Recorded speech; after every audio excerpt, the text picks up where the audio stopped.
Welcome back to the deep dive.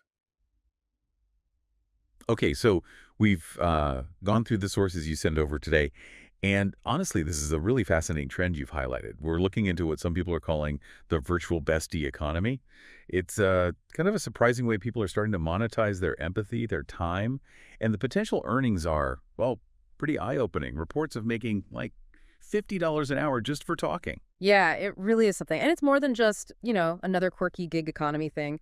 What's really significant here, I think, is how it reflects some pretty deep shifts in, well, our society and how we're looking for connection.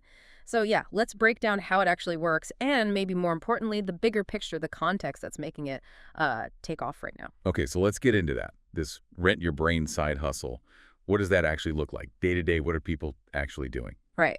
So essentially, you got individuals getting paid to be online companions, but the roles, they're incredibly diverse. You could be, say, a virtual friend, strictly platonic, mind you, for someone feeling lonely, or maybe an emotional support companion doing check-ins. Some are positioning themselves as like life accountability coaches or remote companions for the elderly, even study buddies. Study buddies, really? Yeah, just helping someone stay focused. And then there's the more niche stuff like being a fake girlfriend for social proof, basically helping someone seem more socially active, but again, no real romance involved. And a lot of it is also providing platonic support, texting or voice calls for people dealing with anxiety, ADHD, depression.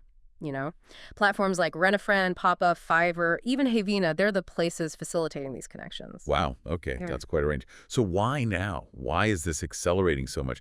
Specifically in, well, 2025, it feels very current.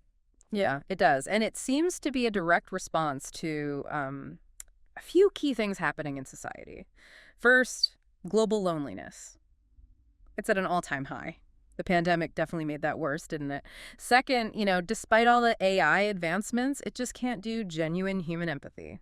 Not really. Or that social chemistry. Right. That human element. Exactly. And add to that, millennials and Gen Z seem more willing now to actually pay for authentic connection. Plus, it's easy to offer these services remotely, right? And there's good potential for recurring income if clients come back. So yeah, it's kind of exploding. Okay. I get the why. The need is there.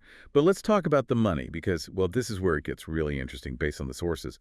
What are people actually earning?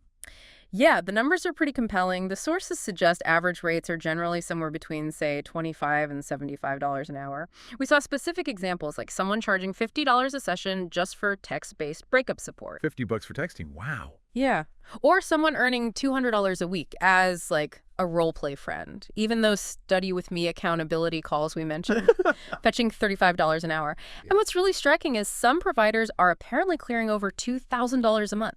Part-time. $2,000 a month, part-time. Just by offering their time, their voice, their focused attention. That's significant income for a side hustle. Yeah. Okay, so for anyone listening who's maybe thinking, maybe I could do this. What's the practical advice? How would you get started? It seems pretty straightforward to dip your toes in, actually. First step, sign up on those platforms, Rent-A-Friend, Fiverr, Havina, Papa. See which feels right. Then, and this is crucial, define your specific niche. What are you offering? Are you mostly a friend, a coach, just a really good listener? Be specific. It helps to offer different packages too, maybe single calls or bundles of messages or even weekly plans. Right, options. Exactly. And then consistency is it's key, along with consistently showing genuine kindness and emotional intelligence. The real goal is to build those long-term relationships, get repeat clients. Some people even scale it up, apparently, by managing Discord groups for their little community. This has been, a really remarkable deep dive. It feels like we're seeing this powerful shift. Authentic human presence, human connection. Even in this digital world, it's not just valued anymore. It's actually becoming a commodity you can monetize. And if you connect that to the bigger picture, it really makes you think, doesn't it?